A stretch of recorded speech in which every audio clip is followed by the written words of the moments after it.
Hello, so in this video I want to show you how to create a LinkedIn Campaign Manager account. So the first thing you want to do is go to the section at the top where it says for business and click on that one and go down to the section marketing and click on advertise. And on this page it says hello and let's set up your LinkedIn ads account. So the first thing you want to do is set up the name of your account. So for me I want it to be Victor Thompson's ad account because it's my name.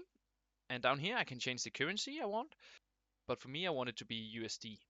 So I click on next. And the next thing it wanted me to do is associate a LinkedIn page with your account. So here you can either type in the page name or you can create a new page. So for me, I want to type in the business page I have and it's Daniel's tutorials. And you can see it comes up here and I click on that one. And then I need to check this box that I agree the guidelines. And then I click on continue. And there you go. Now you have set up your new LinkedIn campaign ad account to your business page.